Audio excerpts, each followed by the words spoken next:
Phil Spencer had another interview with Xbox Era. He did a pretty good job. What I did want to talk about was, so they asked him about like, hey, now for Xbox Showcase, we're talking about, looking ahead to the summertime. What's going to happen with these? Like, you're going to show like PlayStation logos, Nintendo logos, like most companies don't do that. Even if the game is going to be third party, it's like, even with Indiana Jones, people thought it was weird how they didn't show that, and then they made an announcement that was coming to PS5 before it even came out on Xbox, which was weird.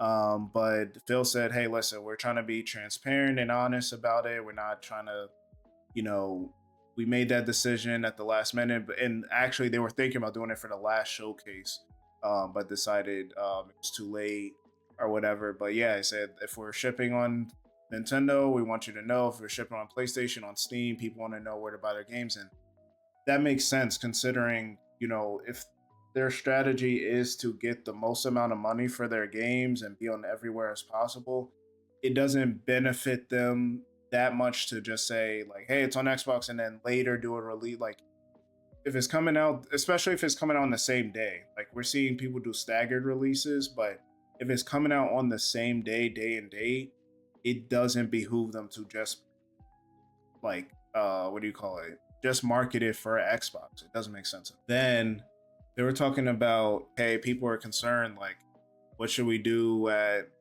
and are my games safe and things like that. And Phil said he likes that people voice their concerns because he gets a lot of the pushback, whether he's want to adhere to it or not is a whole nother thing, but he wants to hear this feedback so they can do a better job. But he says like, hey, it says, I get it, I get the questions. I think we've shown respect for people's libraries over the generations with back compat and play anywhere and cloud.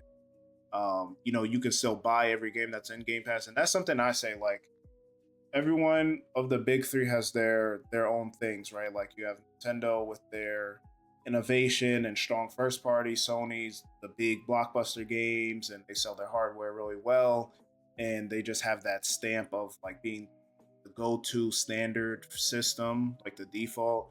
And Xbox is kind of focusing on software and what do you call it, services and different features and things like that. So they've done the best as far as I'm concerned, as far as the back compat. Now, obviously, they don't have as rich of a history as Nintendo and Sony, but the fact that you can boot up Ninja Gaiden Black right now, the original from 2005, on your Series X is amazing. The fact that you can boot up some of your